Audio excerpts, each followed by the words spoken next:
भगवान का नाम लेकर आज के ध्यान का प्रारंभ करेंगे। श्री राम जय राम जय जय राम। श्री राम जय राम जय जय राम। श्री राम जय राम जय जय राम। सच्चिदानंद भगवान की, सनातन धर्म की। चाहे अज्ञान से हो, चाहे वास्तविकता हो, पर जो हम बंधे अनुभव न करते होते तो साधना की आवश्यकता नहीं है। यदि कोई कमी का बोध नहीं होता तो उसको समाप्त करने के उपाय का प्रश्न नहीं उठता। हम वर्तमान में वहां खड़े हैं जहां मौत है, वियोग है, दुख है, चिंता है, कमियां हैं, और हम चाहते हैं कमियों से मुक्त जीवन। ध्यान की, भजन की, पूजा की, पाठ की, भगवान की भक्ति की आवश्यकता ही नहीं होती यदि हमें कोई कमी नहीं होती। लोक में भी यदि हम बीमार नहीं हो तो किसी डॉक्टर की हमें क्या आवश्यकता। कोई हमारी समस्याएं नहीं हो तो वकील की, न्यायालय की क्या आवश्यकता। यदि कोई देश में गुंडे नहीं हो, असुरक्षा नहीं हो तो पुलिस की क्या आवश्यकता। यदि कपड़े गंदे नहीं हो, उनसे कोई गंदे कपड़ों से नुकसान नहीं हो तो सफाई की क्या आवश्यकता। विवाद होगा इस विषय पर कि बंधन भ्रम है या यथार्थ है। विवाद होगा इस पर कि दुख अज्ञान के कारण है कि वास्तविक। लेकिन दुख अभी आपको तो लगते हैं। स्वप्न में आप दुखी हैं, उस समय कौन जानता है कि ये स्वप्ने के हैं कि क्या हैं, कि झूठे हैं, कि जगने पर जाएंगे। दुख होते हैं, हम बचने का उपाय करते हैं। स्वप्न में यदि कोई गुंडा बदमाश तुम्हें पकड़ ले, मारने लग जाए, चोरी हो जाए, बीमार हो जाओ, तो आप उपाय तो करोगे ही करोगे। एक भी आदमी इसमें नहीं है मेरे सहित, मैं भी उससे अछूता नहीं हूं कि स्वप्न में मुझे कोई संकट आए और उससे दूर होने का, बचने का मैं उपाय न करूं। स्वप्न में भूख लगे और मैं खाने की चेष्टा न करूं। ये बात अलग है कि जग जाने के बाद पता चलेगा भूख झूठी थी। तो जब पता चलेगा तब चलेगा, अभी तो उपाय करना है। तो आपके सामने जो समस्या है उसका उपाय करते हैं और करना चाहिए, पर आपके पास सारे उपाय लौकिक हैं। ध्यान रखें, बीमार हुए, मरने का संकट आया तो बचने का उपाय आप लौकिक करेंगे। लौकिक उपाय, डॉक्टर की शरण लेंगे, डॉक्टर जवाब दे देंगे तो वैदिक उपाय, महामृत्युंजय, मंत्र तंत्र, ज्योतिष, आशीर्वाद, ये दूसरा उपाय। और दूसरा उपाय भी जवाब देगा तब। जिस मृत्यु को कोई टाल नहीं सकता वो मृत्यु क्या है, इस रहस्य को जानना अंतिम उपाय। क्या है मृत्यु जिससे हम डरते हैं, वो है भी क्या। कहीं भ्रम तो नहीं है, परंतु ये आवश्यकता भ्रम निवारण की। मृत्यु क्या है इसका रहस्य जानने की इच्छा तब होती है जब सब उपाय व्यर्थ हो जाते हैं। आप भी पहले बीमार होंगे तो डॉक्टर के पास जाएंगे, क्या जरूरत साधुओं के पास आए। साधुओं के पास तब आओगे जब उपाय व्यर्थ होगा। लेकिन आओगे उपाय करने कि साधु आशीर्वाद दे दें, कोई जड़ी बूटी दे दें, कोई भस्म दे दें, कोई मंत्र बता दें, सिर पर हाथ रख दें तो ये निवारण हो जाए। जो दुख है उसका निवारण तो हम करेंगे और जिस स्तर के होंगे वो वाला उपाय करेंगे। लेकिन जब साधु भी भौतिक दृष्टि से आपको न बचा सकेंगे, असमर्थ पाएंगे, तब वो कहेंगे कि आत्मा को जानो। मृत्यु से बचने का उपाय आत्मज्ञान के सिवा और कुछ नहीं। यदि जन्म और मरण का डर है तो साधु की शरण जाओ। यदि संसार में 4 तरह की समस्याएं हैं, अर्थ, धर्म, काम, मोक्ष, यदि 4 पदार्थ चाहिए तो महात्माओं के पास जाओ। क्योंकि सब कुछ पाकर भी तृप्ति नहीं होती, इसलिए साधुओं के पास जाकर आप सभी कामनाओं की पूर्ति कर लो, कोई कामना अधूरी न रहे। और भी गहराई से देखें कि कामना होती किस चीज की है। आपको भ्रम है ये कि कामना हमको स्त्री की होती है, पुरुष की होती है, धन की होती है। किसी को कोई ये कामना नहीं होती, भ्रम है आप। पैसे की कामना नहीं होती, कामना होती है वस्तु की, क्योंकि वस्तु आवश्यक है। पैसा तो सामाजिक व्यवस्था के कारण आवश्यक हो गया है। यदि आपको सरकार व्यवस्था कर दे कि जहां जाओगे हर चीज तुमको बिना पैसे के मिलेगी, जैसे कई को रेलवे का पास बन जाता है तो रुपए की आवश्यकता नहीं होती, फ्री पास बन गया, बस उसमें सिर्फ यात्रा के हस्ताक्षर होने चाहिए, बस आप जाइए। ऐसे यदि हस्ताक्षरों से कितना सामान खरीदा, सिर्फ पेमेंट नहीं करना, सिर्फ लिया है उसके सबूत भर दो और ले जाओ, तो पैसे को क्या करोगे? ईमानदारी से बताओ कि पैसा फिर बोझ नहीं लगेगा। जिस दिन बिना पैसे के सब कुछ मिलेगा उस दिन पैसा रखकर सिर पर बोझ कौन ढोएगा? और एक समय इस देश में पैसा नहीं होता था तो वस्तु से वस्तु ली जाती थी और दी जाती थी। हमारे पास चने फराक दे दिए, आपसे मक्की ले ली, हमने गेहूं दे दिए, दूध ले लिया, दूध दे दिया, कपड़े ले आए। वस्तु से वस्तु का आदान प्रदान होता था। तो पैसा आवश्यक नहीं है, वस्तु आवश्यक है। सुविधा के लिए पैसे का निर्माण किया गया। व्यवस्था का बोझ तब ज्यादा था, सामान ले जाना, देना, लेना, तो पैसा उसका सुविधा के लिए जन्म ले लिया। सुविधा के हम विरोधी नहीं है, इसलिए पैसा को सुविधा के लिए रखो। पैसा बोझ हटाने के लिए था, पर पैसा बोझ बनाने के लिए नहीं था। इसी तरह स्त्री और पुरुष परमात्मा की ओर सृष्टि चलाने के लिए हैं, सुख भोगने के लिए नहीं है। और उतना ही धर्म आज्ञा देता है, प्रजनस चास्मि कंदर्पा, प्रजनन के लिए काम परमात्मा है। काम काम नहीं है, काम नरक नहीं है, काम भगवान है। भगवान ने ही कहा, कृष्ण ने, प्रजनस चास्मि कंदर्पा, सृष्टि के पैदा करने वाला काम मैं हूं। यदि वो काम आपके अंदर है तो समझो उतनी देर आपके भीतर भगवान ही है। और धर्म के अविरुद्ध जो काम है, धर्म अविरुद्ध भूतोस्मि कामोस्मि भरतर्षभ, धर्म के अविरुद्ध जो काम है, धर्म की आज्ञा से जो आपके जीवन में काम है, वो भगवान है। जो भोगने के लिए है वो काम नहीं है, वो राम नहीं है। जो भोगने के लिए है वो भगवान नहीं है। फिर आप कहेंगे कि इसमें आनंद क्यों जोड़ा परमात्मा ने? परमात्मा ने काम के साथ भी आनंद जोड़ा है। जरा ध्यान रखना, ऐसा कोई दुनिया में नहीं है जिसको उसमें सुख का अनुभव नहीं होता। पर परमात्मा ने आपको काम का सुख भोगने के लिए जन्म नहीं दिया, पर काम में सुख दिया है। कोई झूठी बातें करे तो भले करे, काम के भोगने में सुख तो है, पर परमात्मा ने काम का सुख भोगने के लिए तुम्हें भेजा नहीं है, सृष्टि चलाने के लिए भेजा है। करुणा भगवान की ये थी कि सृष्टि जैसा इतना बड़ा काम भी तुमको दुखी होके न करना पड़े, इसलिए भगवान ने आनंद जोड़ दिया।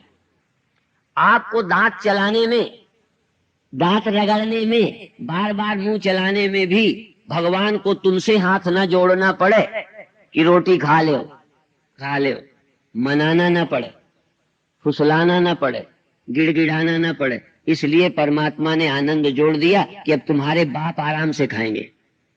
और मैं कहता हूं, परमात्मा से यदि चूक हो जाती, जिसको तुम चूक कहते हो, तुम कहते हो कि परमात्मा ने आनंद जोड़ के बहुत हमारे साथ अन्याय किया है, इसीलिए हम फंसे हैं। भगवान से हमने कहा, ऐसा आप क्यों करते हो, सारे जीव फंसे हैं। कहते हैं यदि मैं आनंद न जोड़ता तो मैं फंस जाता, मेरी दुनिया कोई चलाने को राजी भी नहीं होता। मैं हाथ जोड़कर कहता ब्याह कर लो, कहते हमें फुर्सत नहीं है। अब तुम्हें फुर्सत नहीं है, फिर भगवान को बड़ा मुश्किल हो जाता है। अब तुम जन्म से जहां से योग्य हो जाते हो, जब तक सिर डोलने नहीं लगता, कपने नहीं लगते, किसी काम के नहीं रह जाते, तब तक एक ही काम है, दूसरा काम नहीं। इसी तरह परमात्मा ने धन को उपयोगी बना दिया, इसलिए धन में ही लगे रहते हो। पर धन की उपयोगिता कितनी है? इसी तरह काम की उपयोगिता सृष्टि पैदा करने में है, न कि आनंद भोगने में। कहें फिर आनंद कहां से ले? कहें आनंद भगवान से लो। परमात्मा ने तुम्हारे हर काम के साथ सुख जोड़ा है कि दुनिया का काम भी तुम दुखी होके ना करो। खाओ सुख से, सो सुख से, जागो सुख से, चलो सुख से, बैठो सुख से, लेटो सुख से। असुख हो तब लेटो, सुख हो तब बैठो, सुख हो तो चलो। चलने का भी सुख जानो। ईमानदारी से बताओ, बैठने में ही सुख है कि चलने में भी है? बोलो, दोनों में है। ये आपकी अकल पर निर्भर है कि थोड़ा चलो जरूर, अमीरी के कारण चलना बंद न कर दो। करने में आनंद है, सबको करना चाहिए, पर करना केवल गरीब के हिस्से पड़ गया। अमीर लोग करना नहीं चाहते, करना छोटों का काम हो गया। हमें करना है, आनंद से करना है, परंतु आनंद के लिए कर्म में इतने लिप्त नहीं होना कि तेली के बैल की तरह दिन भर जुटे रहो और आनंद भी चला जाए। और होता यही है, जिनको काम में आनंद आया उनको टीबी होती है, भोगे रोग भयम, रोगी बन जाते हैं। ये कामी ही भोगी बन के रोगी बनते हैं। ये संसार के कामी काम में इतना लिप्त हैं कि कर्म ही तुम्हारे जीवन के लिए समस्या बन गया। फुर्सत नहीं है, इतने काम बढ़ गए हैं, इतने काम बढ़ गए हैं कि क्या करें, मरने की फुर्सत नहीं। वैसे मिल जाएगी उसकी, हमें मालूम है, पर अभी नहीं मिलती। इतना काम है कि महाराज क्या करें। और सबसे ग्वालियर वालों का तो एक और जरूरी काम है, देर तक सोने का। सुबह जल्दी नहीं उठा जाता। और अमीरी का यदि कोई पाप है सबसे बड़ा, अमीरी का कोई अभिशाप है सबसे बड़ा, तो ये कि देर तक सोना। आज हमको कलयुग ने धीरे धीरे सुबह उठने का काम खत्म कर दिया, क्योंकि सुबह वाला कोई काम रह ही नहीं गया। दुकानें 8 बजे बाद खोलनी होती हैं, ड्यूटी में जाना होता है, पढ़ने जाना होता है। बल्कि अभी बच्चों को 7 बजे जिनको भेजना होता है, इसलिए गार्जियन उठ जाते हैं और बच्चों को भी उठा देते हैं, नहीं वो काम भी खत्म होने वाला। जब 10 बजे से सब स्कूल हो जाएंगे, और एक दिन वो मांग आने वाली है कि स्कूल सब 10 बजे के पहले न खोले जाएं। जैसे दुकानदारों को 9 बजे के पहले दुकान खोलने की इजाजत नहीं, ऐसे इतने बजे रात के बाद दुकान बंद करना अनिवार्य है। नहीं तुम तो रात दिन दुकानें करते रहते, ड्यूटी बदल बदल के। तो सोने वाला टाइम सुबह वाला सब लोग शुरू कर देंगे, क्योंकि सुबह प्रातः काल का काम, हमारी हिंदू संस्कृति ने इस सुबह के समय को ब्रह्म मुहूर्त कहा है। आपको भारत की कोई चीज प्यारी नहीं लगती, विशेष करके देश के नेताओं को। ये जितने राजनैतिक बदमाश हैं, इनको भारत का कुछ भी अच्छा नहीं लगता, और उनके पद चिन्हों में चलने वाले तुम। हमारे यहाँ सुबह के समय को, जब कांग्रेस नहीं थी, भाजपा नहीं थी, जब कोई अन्यों का भी शासन नहीं था, तब इस देश के ऋषियों ने सुबह के समय को ब्रह्म मुहूर्त कहा है। हमने कोई इस्लाम के खिलाफ, ईसाइयों के खिलाफ, किसी राजनीतिक पार्टी के खिलाफ वेद नहीं लिखे गए थे। इस समय को ब्रह्म मुहूर्त कहते हैं। अभी तो 7 बजे ही आपको बुलाया है। यदि अधिक कार्यक्रम चला और आगे कभी ऐसी आवश्यकता हुई तो ध्यान के लिए तुम्हें 5 बजे बुलाएंगे। रात को 1 बजे तक ब्लू फिल्में देखकर और सुबह देर तक फुफुआने की, सोते रहने की आदत गंदी छोड़िए। 10 बजे सो जाइए। रात को क्या करना है, इतनी देर तक अपनी आंखें खराब करते हो। रात जल्दी सो जाओ, सुबह 4 बजे उठ जाओ। एक महात्मा अम्बाला में है जो 3 बजे सुबह ध्यान करवाते। 3 बजे लोग 2 बजे उठ जाते हैं, 8 बजे सो जाते हैं। रात को गप्पे लगाते रहते हो, फालतू के कामों में टाइम लगाते हो, फिर जो कीमती समय था जीवन का वो सोने में गंवाते। हम समय का विभाजन करें। जो बचपन स्वाध्याय का था, प्रथमे नार्जिता विद्या, द्वितीय नार्जितम धनम, तृतीय नार्जितम पुण्यम, चतुर्थे किम करिष्यति, किम करिष्यति, किम करिष्यसि, क्या करोगे। तो प्रातः काल जिसने भगवान का भजन नहीं किया, फिर दिन में अपने दुनिया के जिसने काम ईमानदारी से नहीं किए, फिर वो ईमानदारी से सोएगा भी नहीं, उसका सोना भी अच्छा नहीं हो सकता। जो मेहनत करता है वो सोता है। आप यहाँ आए हो, जीवन को बदलने आए हो, यहाँ सिर्फ मजा लूटने नहीं आए। और यदि जीवन को जीना सीखोगे, जीवन को बदलोगे, तो फिर सुख तुम्हें ढूंढना नहीं पड़ेगा, सुख तुमको ढूंढ के आएगा। अभी तुम सुख ढूंढते हो, अभी तुम स्वास्थ्य ढूंढते हो, स्वास्थ्य तुम्हारे घर आएगा। अभी तुम रोग खरीद रहे हो, तुम्हारा सोना, तुम्हारा खाना, तुम्हारा बोलना, तुम्हारा जीवन दुखों को आमंत्रित कर रहा है, कहीं से सुख आने वाला नहीं। और तुम चारों तरफ से मांगते हो, पत्नी से सुख, भाई से सुख, पड़ोसी से सुख, नेताओं से सुख, तुम सुख मांगते हो। और हम कहते हैं तुम इतने धनी हो जाओगे कि तुम सुख बांटोगे, मांगोगे नहीं। और सबसे बड़ा धनी वही है जो सुख बांट सकता है, मान बांट सकता है। लोग मान के लिए मर रहे हैं, मान ना पाए तो लड़ाइयां हो जाती, हत्याएं कर देते। घर नर्क है मान पाने के लिए, और स्वर्ग बनेगी धरती तब जब मान दोगे, मान मांगोगे नहीं। मान दीजिए, और मान देना सीखना है तो थोड़ा हमारे गोविंद भाई से सीखिए। मान दे, मान बांटे, मांगे नहीं, सुख बांटे, सुख छीने नहीं। ये धन के छीनने वाले ये उतने अपराधी नहीं है, ये बेचारे अनजान है। तुम भी तो सुख छीनने में लगे हो। 5 साल 3 साल की बच्ची के बलात्कार, ये किस बात के सबूत है? कि मुझे अपने सुख की ललक है। उसके साथ क्या हो रहा है? अंग भंग हो जाना, रीढ़ टूट जाना। 3 वर्ष की बच्ची के साथ बलात्कार, रीढ़ टूट गई, नाक मुंह से खून आ गया, बच्ची की मौत हो गई। क्या ये डकैत नहीं है जो सुख पर डाका डाल रहे हैं? जिसको हम चोरी करके, जिसका सामान डाका डाल के लाए, उसका परिवार रोटी को तरसेगा, उसके बच्चे अनाथ हो जाएंगे, पर हमने डाका डाल लिया।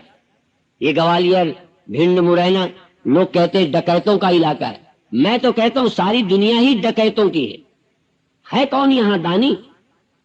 सुख का डाका डालते हो। पत्नी दुखी है, बीमार है, पर तुम सुख लूट रहे हो, अपनी ललक पूरी कर रहे हो।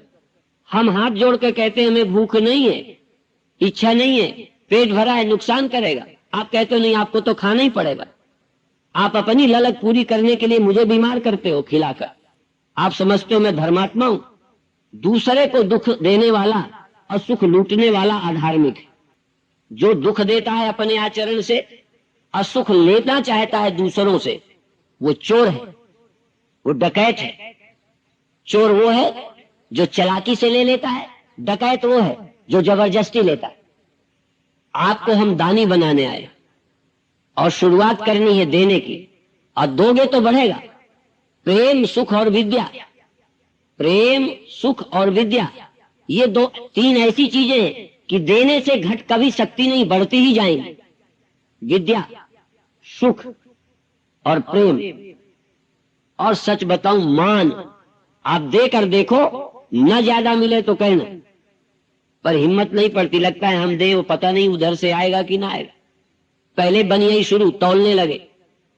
बनिया जानते हो, जो तौल तौल के देता लेता है। आप प्यार भी तौल के देते, मान भी तौलते। उसने कितना दिया, उससे ज्यादा मैं नहीं दूंगा। उसने दिया कि नहीं दिया, दिया है तो मैं दूंगा। ये दुकान चल रही है, तुम समझते होगे। भगवान कृष्ण ने कहा स्त्री, शूद्र और वैश्य ये भी तर सकते हैं। कर सकते हैं का मतलब कुछ खतरा है, कोई है गड़बड़? कहना हाँ, बनिया मुश्किल तरता है, क्योंकि वो तौल तौल के ही सब काम करता है।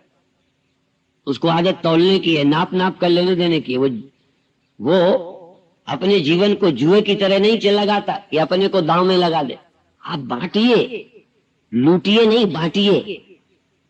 इसीलिए योगासनों के बाद अंत में त्यागी जी कहलवाते हैं कि जो आनंद मिला है उसे बिखेर दो, बांट दो, सब में फैला दो। और फिर तुम किसान आदमी हो, ये भी जानते होगे कि पहले बोया जाता है, बोया जाता है, फिर काटा जाता है। अपने घर के बीज जमीन पर डालने पड़ते हैं, तब काटने को मिलता है। तो सुख के बीज बो पड़ोस की जमीन में, सुख बो तो सुख काटोगे। और आप पड़ोसी के खेत में, जो पड़ोस में आपके खेत हैं, उनमें दुख बीजते हो। आप बता दो, पत्नी में आपने सुख बीजा है कि दुख? और पत्नी ने पति को दुख दिया है कि सुख? जरा ध्यान दो। क्रोध क्यों आता है? क्रोध का मतलब है कि उसने दुख तुम्हारे हृदय में बीज दिए। जलते इसलिए हो कि तुम्हारे हृदय में पड़ोसी ने दुख बीजे। पति भी पड़ोसी ही तो है, पत्नी भी पड़ोसी ही तो है, बेटा भी पड़ोसी ही तो है, घर के लोग पड़ोसी हैं, उनमें तुम क्या बीज रहे हो? और दुख बीज कर चाहते हो पड़ोस से सुख काटने को मिल जाएगा। बोते समय ध्यान नहीं बल्कि चालाकी करते हो। कहते कौन कोई देखता है, बीज दो चाहे कुछ। कोई नहीं देखता तो जो बीजोगे, बोया पेड़ बबूल का, आम कहां से खाए? करना था सो ना किया, अब कर क्यों पछताए? जो करना था सो करते नहीं। एक बार हम उज्जैन में थे तो एक सिंधी भाई के घर गए, तो बहुत लोग इकट्ठे हो गए। कहने महाराज शांति नहीं मिलती। हमने कहा आपने पैसा कमाने की चिंता की है कि शांति? कहने लगे हाँ, कमाया तो पैसा है, शांति के कमाने की चिंता ही नहीं। मांगते हैं मुफ्त, कमाते हैं पैसा, मांगते हैं शांति। शांति कमाओ ना। व्यापार तुम पैसे का कर रहे हो कि शांति का कर रहे हो? शांति वालों की दुकान जाते हो कि पैसे के लिए दुकान खोली? ये दुकानें हैं, ये शांति की दुकानें हैं। यहाँ आओ, यहाँ व्यापार सीखो, शांति लेना सीखो। और शांति की किसी से आशा न करो। सुख की तो कहीं आशा कर भी सकते हो, शांति की तो बिल्कुल कहीं से मत करना। सुख और दुख तो लोग दे भी सकते हैं, शांति कभी भी देने लेने की चीज नहीं है। शांति तो अपनी घर की चीज है।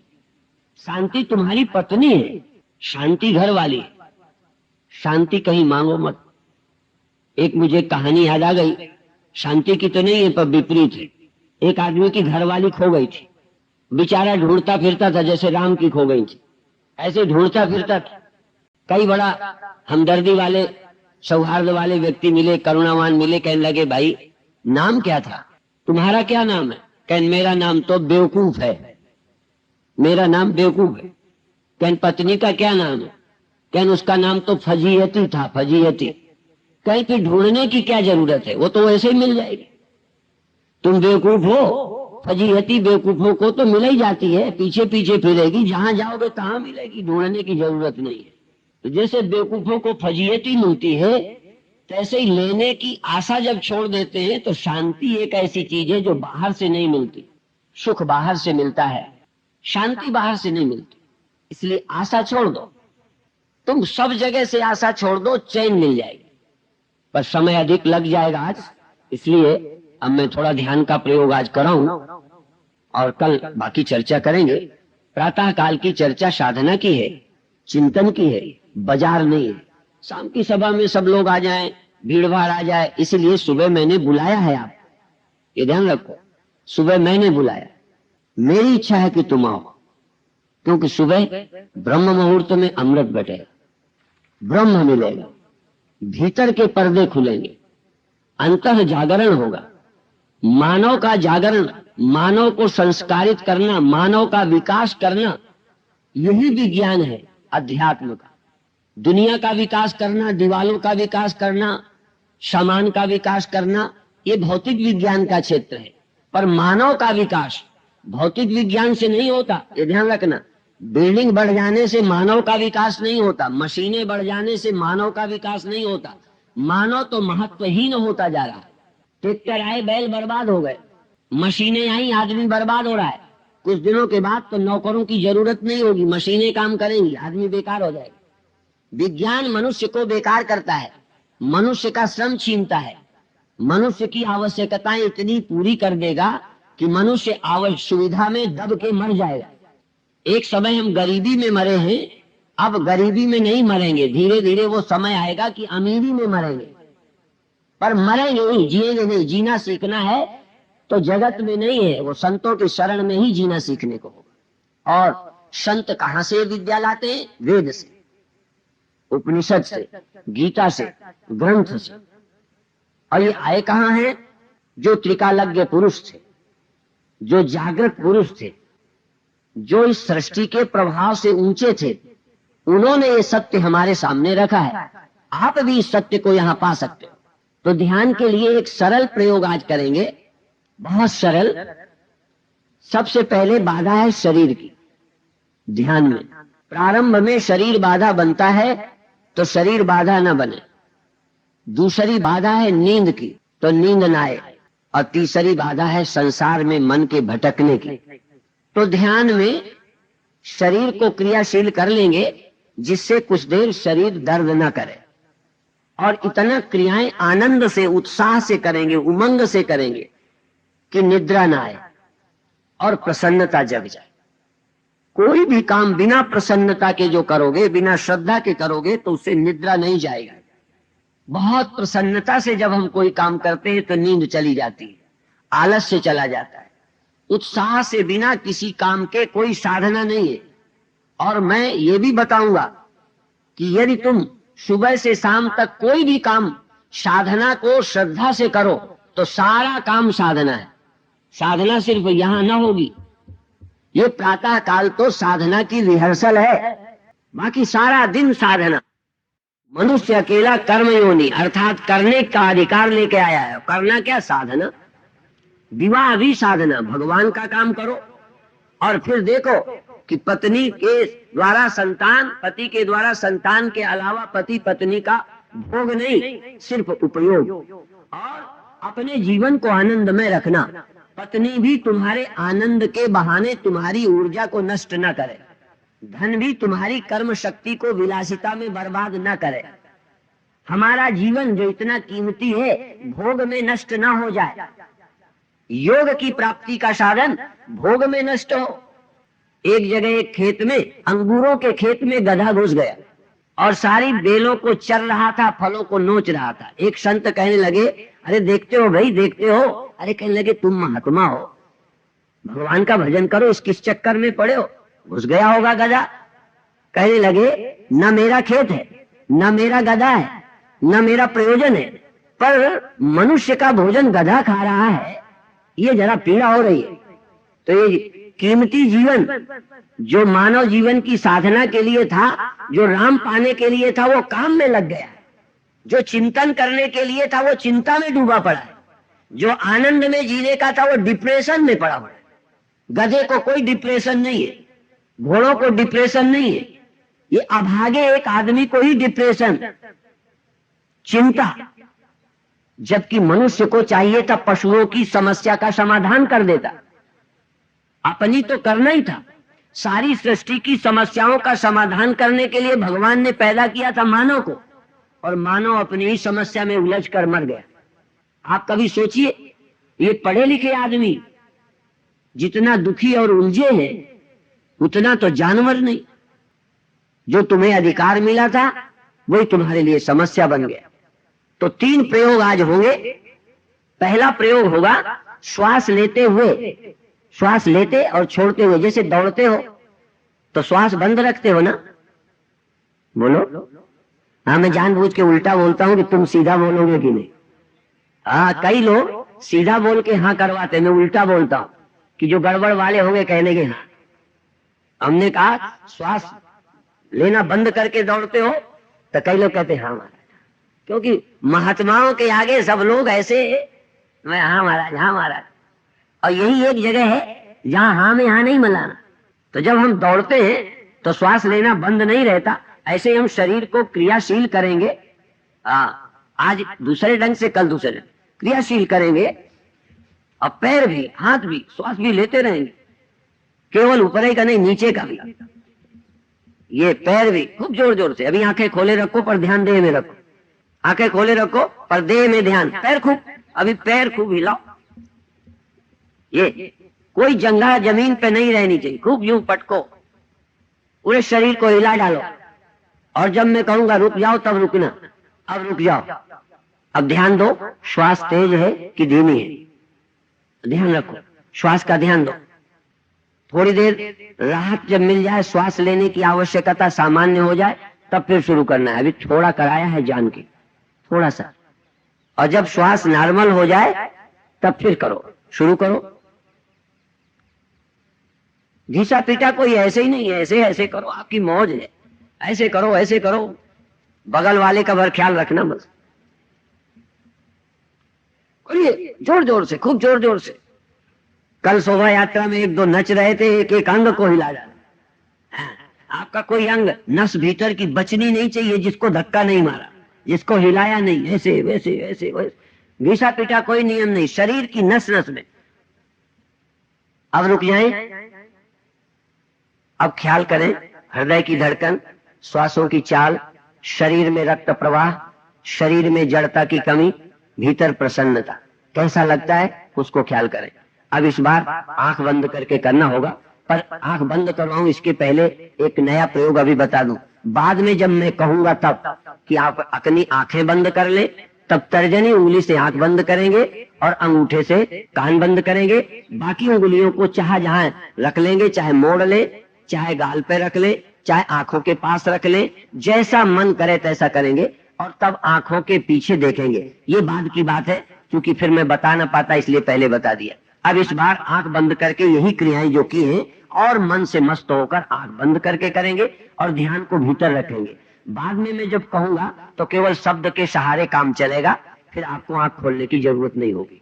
अब आप आंख बंद कर लें, अब अंत तक कोई आंख नहीं खोलेगा, आंख बंद रखेंगे। अब पुनः शरीर को स्पंदित करें, जैसे मन हो तैसे, ऊपर नीचे दाएं बाएं, हाथ पैर धड़ नस नस, जैसे कोई अंग नहीं बचाया जिसको मैंने हिलाया नहीं, जैसे नाचने वाले ऐसे वैसे उल्टे सीधे दाएं। एक नए ढंग का नृत्य चलता है जो अंग अंग मटका देते हैं, एक एक अंग को हिला डालते हैं। ऐसे आपके अंग झटके मार रहे हैं, ऐसे आड़े टेढ़े। श्वास करते रहें, श्वास लेते रहें, करते रहें, बहुत अच्छे, करते रहें करते रहें। हार्ट वाले धीमे करेंगे, हार्ट के बीमार धीरे करेंगे, दिल के रोगियों को धीरे करना है, हाई ब्लड प्रेशर वालों को भी थोड़ा कम करना है। बाकी लोग तो ऐसे करें जैसे कोई मशीन चल रही है, मशीन। बहुत अच्छे। और बहुत सारे जीवन मौत के हवाले किए हैं, इस बार का जीवन अमृत के लिए है, अमृत की उपलब्धि के लिए। बहुत अच्छे बहुत अच्छे। जब मैं कहूंगा रुक जाएं तब रुकेंगे, और आधा मिनट और कोई अंग बचे नहीं जिसको आपने क्रियाशील नहीं किया। रीढ़ को, पैर को, धड़ को, झुक के, सीधे होके, ऊपर नीचे को होके, दाएं बाएं को होके, जिससे सारा शरीर सक्रिय हो जाए। अब आप सीधे बैठ जाएंगे। अब शरीर को केवल एक ही लाइन पर हिलाएंगे, श्वास फेंकेंगे, श्वास लेंगे, श्वास फेंकेंगे, श्वास लेंगे, और उसमें थोड़ा सा शरीर आगे को झुकता हुआ और सीधा होता हुआ, आगे झुकते श्वास फेंकना और सीधा होते श्वास लेना, झुके सीधे, जल्दी जल्दी श्वास भस्त्रिका की तरह, झुकते हुए श्वास फेंके, भरते हुए शरीर को सीधा करें, आगे को झुकते श्वास फेंके, सीधा होते हुए श्वास वापस। 1 मिनट लगातार श्वास बाहर को अंदर को, बाहर को अंदर को, आगे को झुकना, फिर सीधे होना, फिर आगे को झुकना, फिर सीधे होना, फिर आगे को झुकना। बहुत अच्छे, लगातार जल्दी जल्दी करें। बहुत अच्छे। स्टॉप, एकदम रुक जाएं। श्वास लेने की आवश्यकता हो तो लें, नहीं श्वास न लें। यदि आवश्यकता है तो आराम की श्वास लेवें, नहीं आवश्यकता है तो न लें। अब शरीर नहीं हिलाएंगे, शरीर सीधा रखेंगे, रीढ़ सीधी रखते हुए श्वास को ताकत से बाहर फेंक देंगे और बाहर से अंदर लेंगे, बाहर फेंकेंगे। जैसे आप अभी पहले क्रिया की थी, हूं करते श्वास फेंकना, वापस में कुछ नहीं, वापस में साधारण निकालते समय हूं। लें आसानी से, फेंकें जोर से, लें आसानी से, फेंकें जोर से, लें आसानी से, फेंकें जोर से। बहुत अच्छे। जैसे सामने वाले के ऊपर चढ़ बैठोगे इतनी जोर से। श्वास लें और निकालें, निकालते में हुंकार ध्वनि, हों की ध्वनि के साथ श्वास फेंकें। लेने में कुछ नहीं, लें आसानी से, फेंकें जोर से, लें आसानी से, फेंकें जोर से। बहुत अच्छे। गले पर बहुत जोर नहीं पड़े, गले पर आवाज हो, श्वास जावे, जोर बहुत न पड़े। झटका तो मारें पर जैसे नाटक कर रहे हैं, जैसे नाटक कर रहे हैं। बहुत अच्छे, बहुत अच्छे। नाटक कर रहे हैं, झटका मार रहे हैं और श्वास ले रहे हैं, आवाज कर रहे हैं और अंदर से प्रसन्न हैं, आनंदित हैं। बहुत अच्छे। अब रुक जाएं, स्टॉप। आवश्यकता हो तो श्वास लेना, नहीं जब तक आवश्यकता ना हो श्वास नहीं लेना। बहुत अच्छे। आवश्यकता हो तो श्वास लेना, नहीं तो बिल्कुल नहीं। जब आवश्यकता हो बिना रोक ठोक के श्वास लेना और छोड़ना, लेना और छोड़ना। अब बिल्कुल आवाज भी नहीं होगी, अब केवल श्वास को बिल्कुल रीढ़ सीधी रहते हुए जरा भी कुछ नहीं होना, श्वास को फेंकना है और लेना है। शुरू करें। श्वास फेंकें, श्वास लेवें। बहुत अच्छे, बहुत अच्छे। इसमें ताकत नहीं लगाएं, पर श्वास जल्दी जल्दी फेंकें, खींचें, फेंकें, खींचें। अंदर आने दें, बाहर फेंक दें, अंदर आने दें, बाहर फेंक दें। भस्त्रिका करें। बहुत आवाज की भी जरूरत नहीं है और बहुत ताकत लगाने की जरूरत नहीं। बहुत ताकत नहीं लगाएंगे, लेकिन श्वास को जल्दी फेंकेंगे, जल्दी लेंगे, जल्दी फेंकेंगे, जल्दी लेंगे। बहुत अच्छे, बहुत अच्छे। शांत, अंदर से जागे रहेंगे, जागे रहेंगे। बहुत अच्छे। अब श्वास थोड़ा लंबी करेंगे और जल्दी करेंगे। लंबी। ऐसे लें श्वास जैसे रा, म, रा, म। जैसे रा से श्वास खींच रहे हो और मां से निकाल रहे हो। बहुत अच्छे। रुक जाएंगे आराम से, लंबी श्वास से रा, मां। आवाज नहीं, संकल्प। आवाज नहीं, संकल्प, संकल्प। श्वास से, रा से श्वास लेना और मां से श्वास निकालना। रा से श्वास लेना, मां से निकालना। जागे रहना, सजग रहना, सावधान रहना। पूरे मन को एक संकल्प में लगा दें। रा से श्वास लेता हूं, मां से छोड़ता हूं।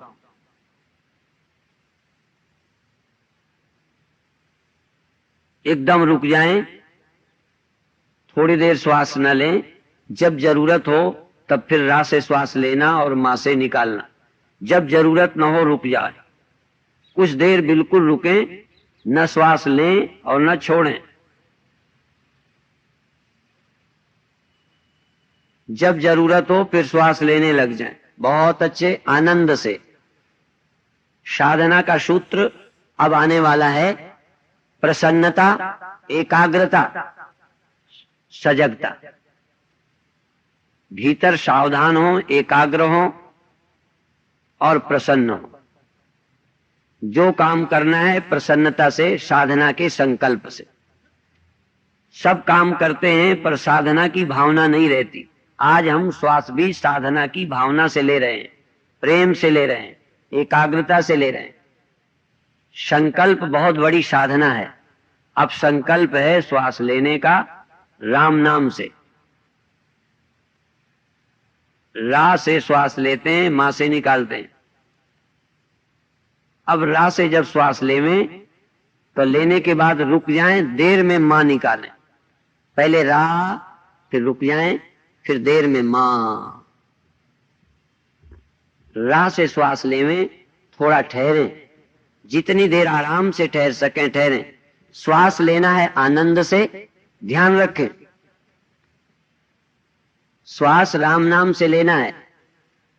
श्वास ग्रास ना बिसरे। एक श्वास में भी राम का नाम नहीं भूलना। लें रा से, छोड़ें रा से, मां से, और बीच में रुकें। कितनी देर लेना, जितनी देर प्रसन्नता रहे। कितनी देर रोकना, जितनी देर प्रसन्नता रहे, बेचैनी ना हो। कितनी लंबी छोड़ना, जिसमें सुविधा हो, प्रसन्नता हो, एकाग्रता हो।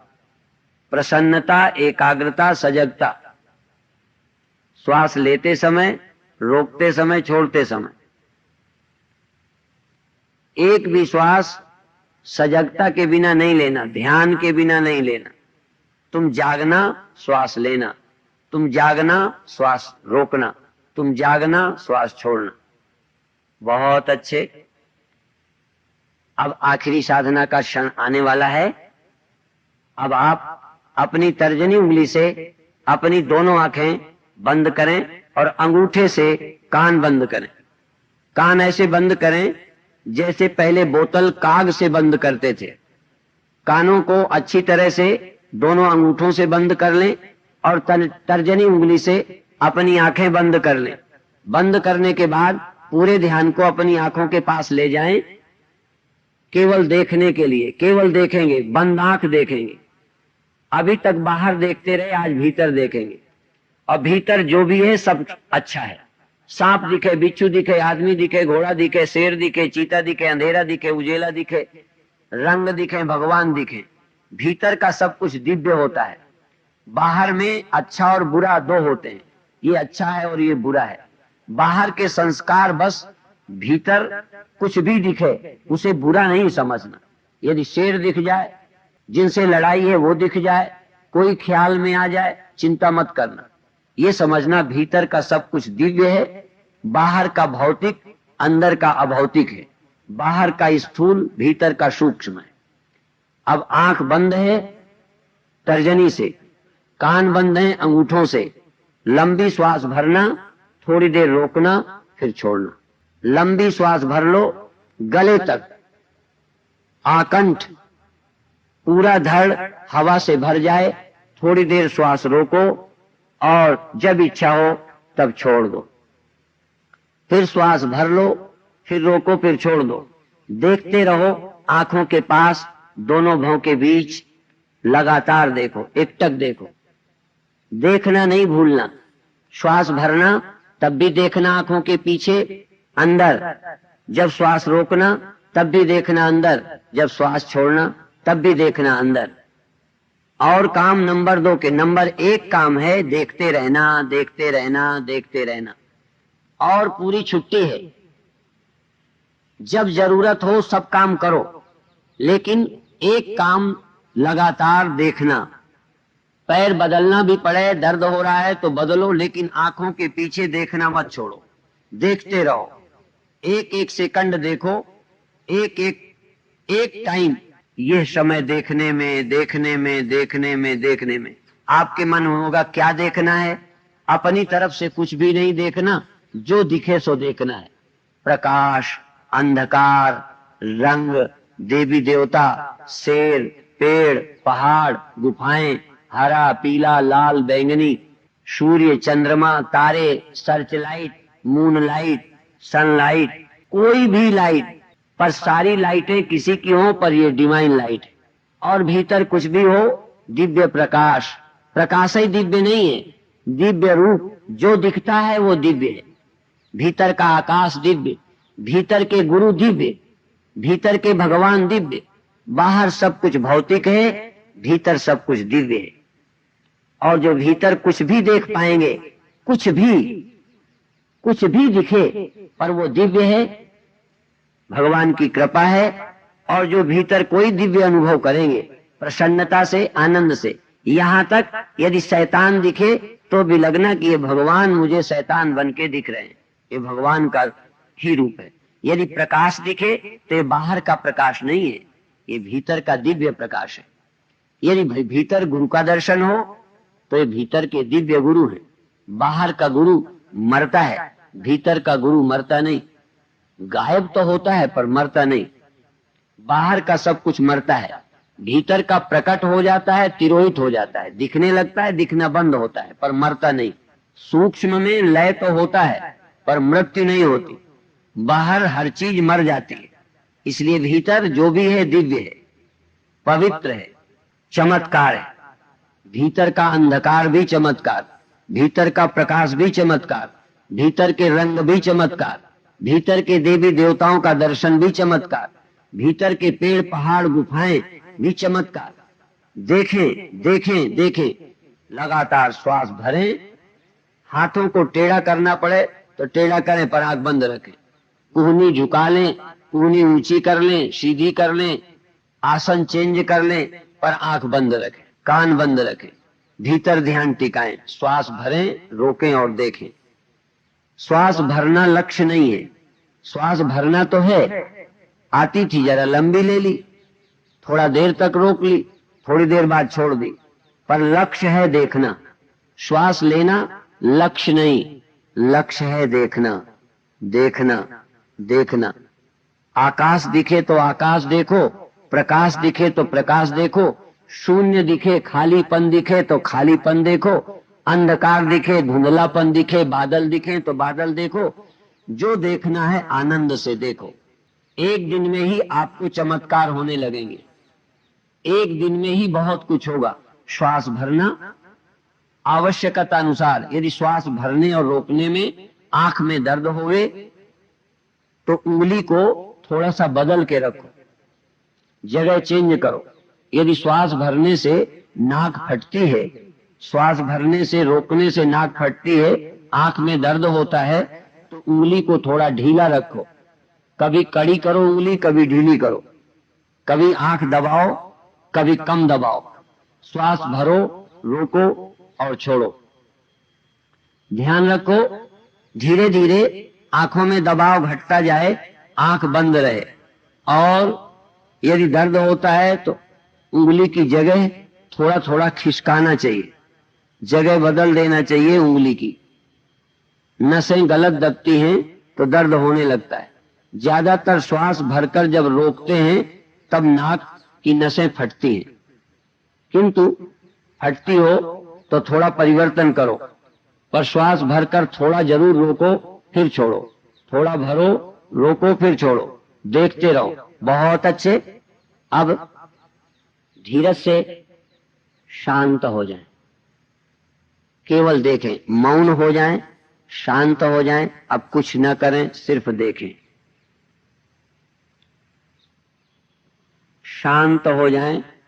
जो भी अंदर दिखता है, अंधेरा, धुंधलापन, प्रातःकाल, सूर्य, चंद्रमा, तारे, बिजली, बैटरी, टार्च की रोशनी, नीला बिंदु, नीलाकाश, कुछ भी दिखता है, शांत होकर आनंद से देखें। देखने के सिवा कुछ सोचे नहीं। और शरीर रखा है, मन शांत है, मन ठहर गया है। जो अनुभव होता है वह दिव्य है। शरीर का अनुभव, शून्य का अनुभव, प्रकाश का अनुभव, अंदर कुछ भी अनुभव। बहुत अच्छे। अब यही समाप्त करेंगे, लेकिन आप 2 मिनट और बैठेंगे। हाथ नीचे करेंगे, आंख नहीं खोलेंगे। हाथ नीचे करेंगे, आंख नहीं खोलेंगे। अब बिना गिनती के शांत और मौन रह के, जैसे बिना कुछ किए बैठा हूं, सिर्फ देख रहा हूं, बिना कुछ किए जाग रहा हूं और जान रहा हूं। जो हो रहा है पता चल रहा है, मैं बहुत प्रसन्नता पूर्वक शांत रहकर देख रहा हूं। कोई प्रयत्न नहीं, सारे प्रयत्न खत्म हो गए, सारी साधना खत्म हो गई। अब करना कुछ नहीं, जो करना था कर लिया, अब मुझे कुछ नहीं करना, शांत और मौन हो। एक ध्यान का प्रयोग एक दिन ही किया जाएगा, प्रत्येक दिन ध्यान का प्रयोग बदलेगा। इसलिए जो लोग करें पूरे मन से ध्यान करें, जिससे एक विधि सीख जाएं। आज की विधि अब आप पूरी होती है। अब आप धीरज से आंखें खोलेंगे।